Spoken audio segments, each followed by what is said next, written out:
Olá, meus amigos, tudo bem? Fábio Blanco por aqui. E é fato que a intelectualidade moderna, ela tem e sempre teve um apreço pela rebeldia, pelos movimentos que se levantam contra a autoridade, né? Isso é típico do intelectual moderno. Ele se levanta contra o que ele chama de dogmatismo, ele se levanta de maneira geral contra a religião. É uma mentalidade progressista. Quando nós pensamos em intelectuais modernos, em pensamento moderno, tudo isso vem à nossa cabeça. Então, é muito natural que essa intelectualidade que tem todas essas características que eu falei, busque a fonte de suas próprias ideias naqueles que, no passado, manifestaram ideias semelhantes, que tinham características semelhantes às suas. Então, é muito natural que os intelectuais contemporâneos, modernos contemporâneos, eles encontrem no iluminismo francês as características que seriam, assim, a origem de suas próprias características. Tanto que é quase um ponto pacífico entre a intelectualidade do nosso tempo, até de períodos anteriores, é ponto pacífico que foi o iluminismo francês que deu um novo colorido à forma de pensar, principalmente do mundo ocidental. Então eles vão ver no iluminismo francês, por exemplo, a fonte da restauração da razão, até o nome iluminista vem muito disso, né?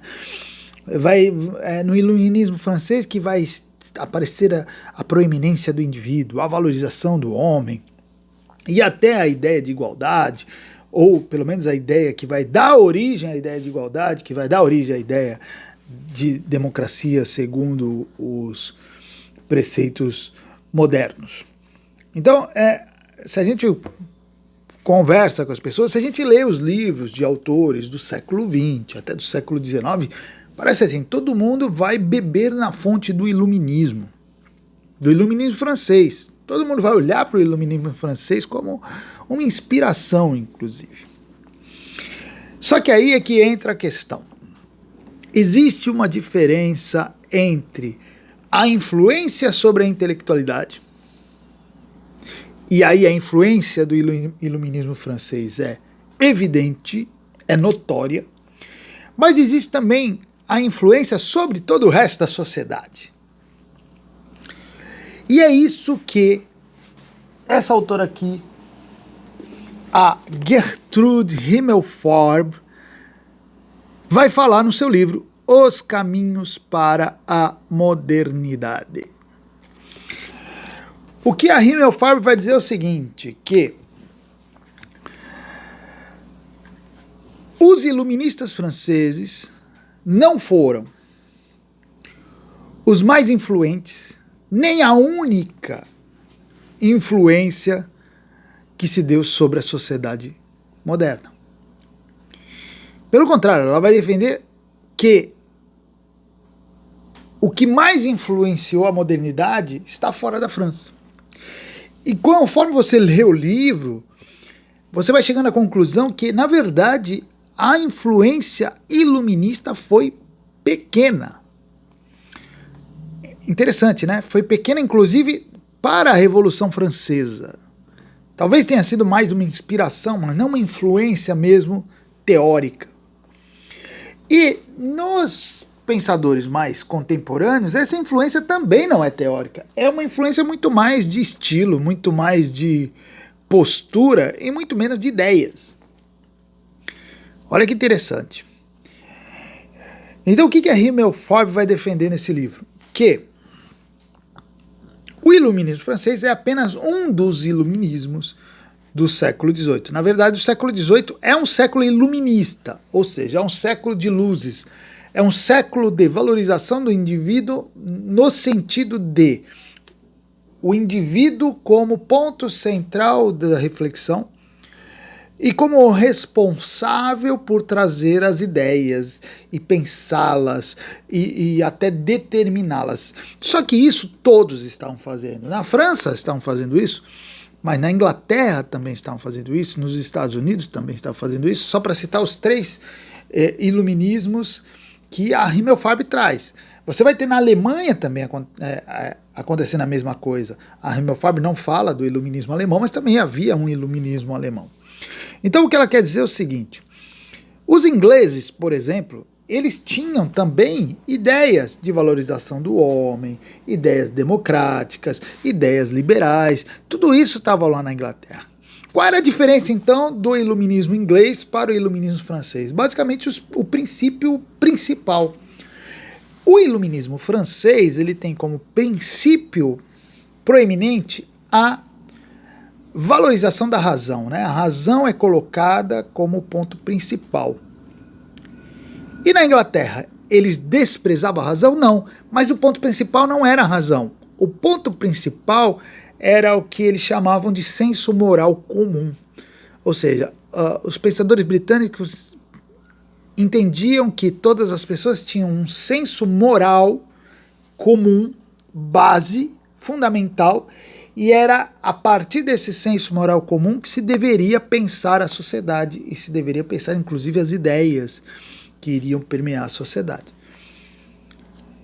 E se nós rastreamos a história, nós vamos ver que essa ideia do senso moral comum realmente teve grande influência. A Himmelfarb vai fazer um apanhado histórico, né, dessas ideias e ver como elas realmente influenciam o Ocidente, vão formatar a maneira de pensar e vão formatar as instituições ocidentais, inclusive.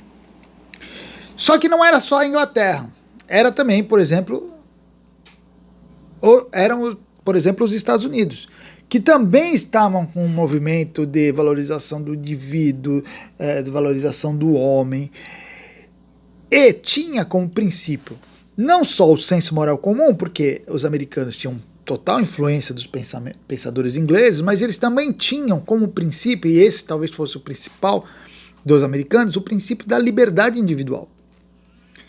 Isso era algo que estava no topo do pensamento americano. O cidadão, ele tem direitos de liberdade, direitos que não podem ser afetados nem pelo Estado, nem pelo outro indivíduo, pelo outro cidadão.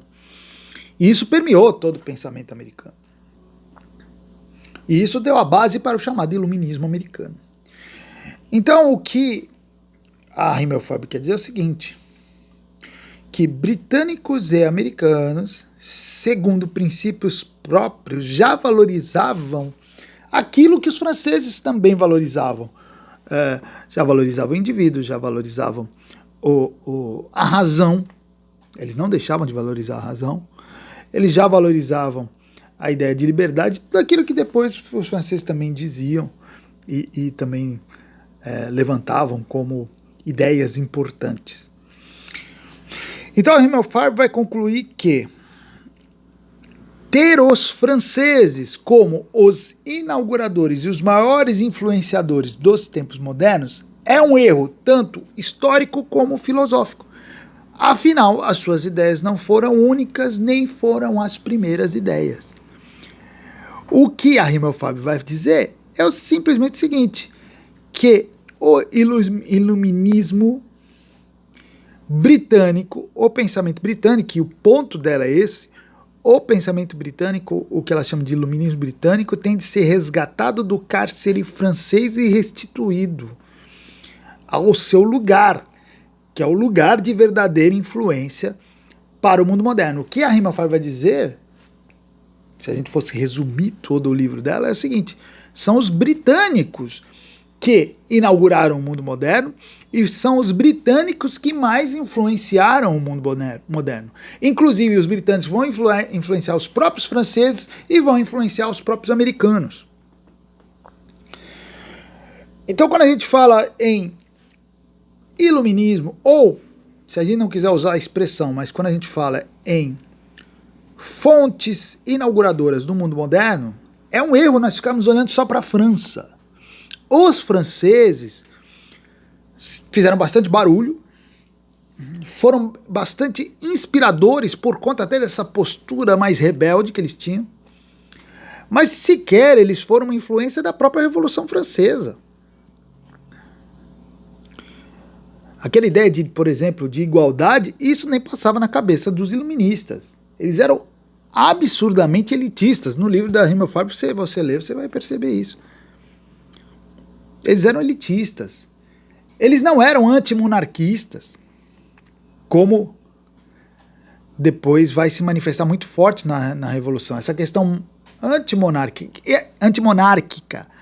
e até anticlerical era uma coisa meio dúbia entre os franceses. Existiam aqueles um pouco mais, ou bem mais, anticlericais e antimonárquicos, e havia aqueles que não.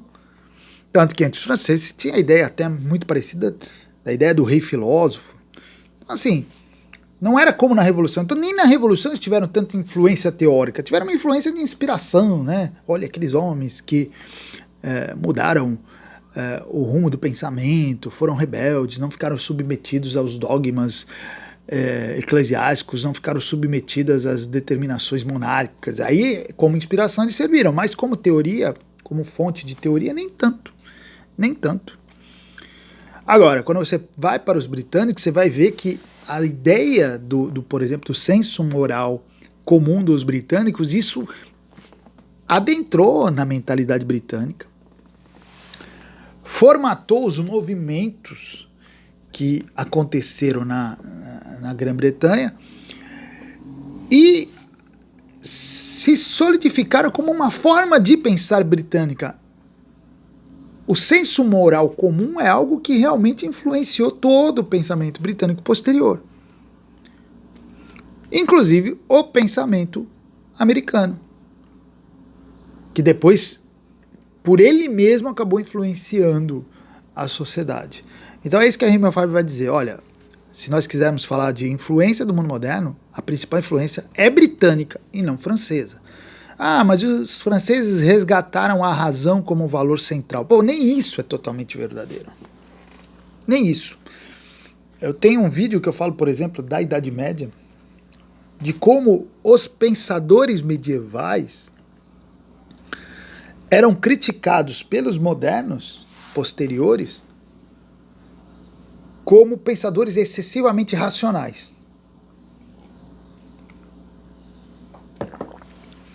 Então vejam, a ideia da razão como guia já era muito forte na Idade Média. Certo que na Idade Média não era considerada o único guia, mas era muito forte. Era muito forte. Tanto que os pensadores depois criticavam, né, essa postura medieval. E com a entrada do Renascimento já se tinha, né, quando você tira a igreja ou a revelação como ponto central do pensamento, você já colocou a razão no lugar. Então não foi a França que fez isso. A França, ela meio que idolatrou a razão, né?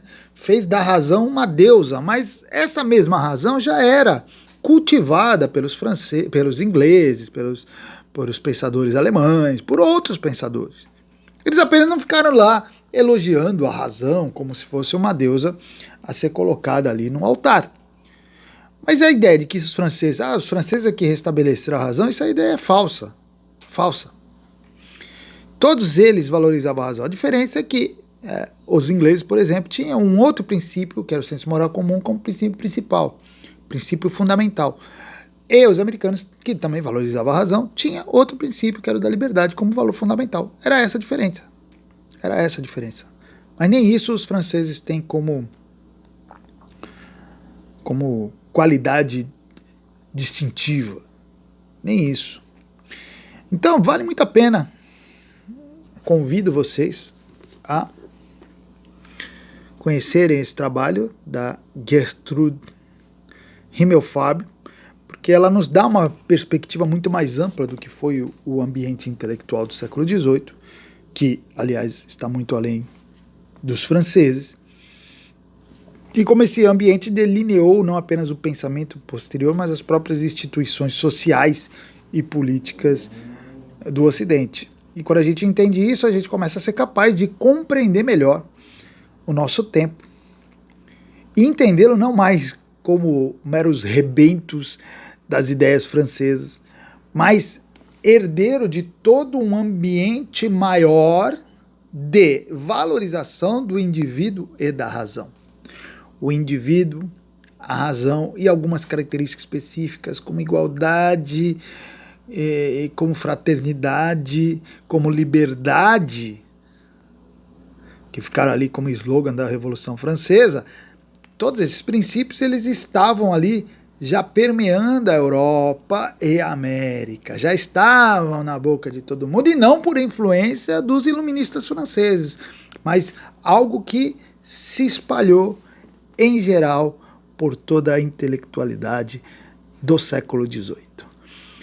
Tá bom, gente? Por hoje é isso aí e até a próxima.